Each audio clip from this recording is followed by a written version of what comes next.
Hey folks, it's me, RiggerM71, and welcome to another video. Well, the much anticipated title No Man's Sky has been out for a while now on PC, and everyone's pissed off!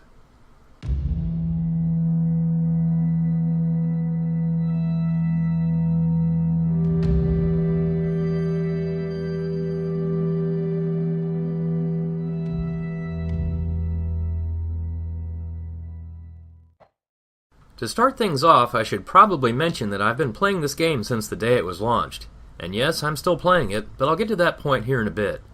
Unlike many people, I was actually able to play on day one, although not without infrequent hitches that would occasionally freeze up the action for a second.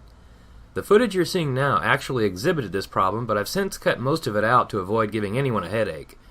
I suppose I was lucky, as many people reported crashes at the game's starting logo, while others experienced severe frame rate issues that rendered the game completely unplayable. And gods of Olympus help you if you are using an AMD Phenom CPU. These processors lacked the proper SSE instruction set that the game required, a technical issue not mentioned anywhere in the game's listed requirements. The game has been patched several times since launch, and according to Hello Games, many of these problems have been fixed.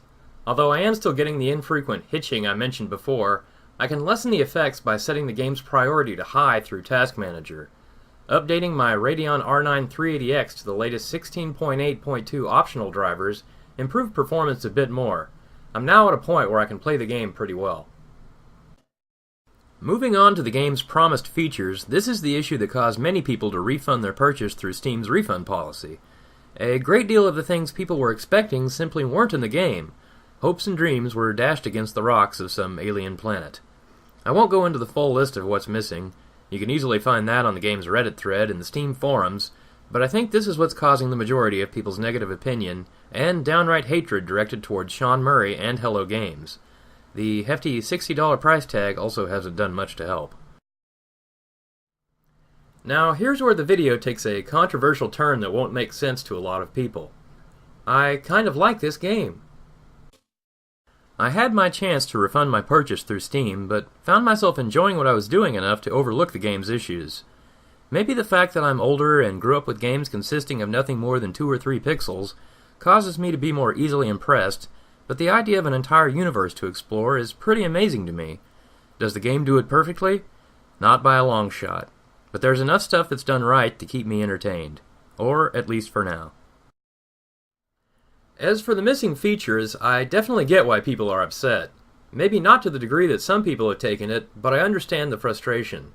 I actually wasn't particularly annoyed by anything because, honestly, I hadn't been paying that much attention. I watched the game's trailer well over a year ago and then just sort of forgot about it until release. When I finally loaded the game up, I had no expectations, hence no frustration. Hello Games has also stated that more content is coming, so as long as Sean Murray and the rest of the staff isn't attacked and strung up by an angry lynch mob, there will be more stuff. Should that stuff have been in the game to begin with? Yes, it probably should have. However, unlike many people, I don't feel like there was any ill intent on the part of Sean Murray to intentionally lie. Honestly, I just don't think he knew any better and was too busy trying to get the game out to realize he was screwing with people's heads. After having worked with several programmers and engineers in the past, I can safely say that they're not always the most communicative people on the planet. No offense intended, and it's not something they always realize that they're doing. On the other hand, I could be wrong. Maybe he's a criminal mastermind that duped us all into giving him our money in a steady stream of $60 bundles. So, who do I think will enjoy this game? Well, it will definitely appeal to a certain type of gamer and bore the hell out of others. No Man's Sky requires patience. There's also a certain degree of repetition to the various tasks you perform throughout the game, and only people that aren't particularly bothered by these mechanics will keep playing. Once again, I grew up with games requiring nothing but repetition. Try playing Asteroids for 8 hours straight and seeing how many times you can flip the score. No Man's Sky has nothing on that. As for me, I plan to keep playing for a while and see where the game takes me. I really like the process of finding new planets and seeing all the different types of flora and fauna. I'm also really into the fact that I can name each and every one of my discoveries and upload it to the servers. It's a feature that appeals to my inner scientist and allows for some creativity when deciding what names to give things. The idea that someone in the future could visit the planets I've been to, follow in my steps and see what I've done is appealing, even though the chances that will happen are kind of slim. So despite all the garbage, I do like the game. But I can't fault anyone else for their disappointment. Everyone will have a different experience, and that holds true for pretty much everything in life. So I guess that about covers it. If you enjoyed this review or found it helpful in any way, you're certainly welcome to hit the like button, or even subscribe to the channel. If you think I'm completely insane as far as my taste in video games is concerned, you can also just as easily hit the dislike button. Either way, take care, and of course, have fun.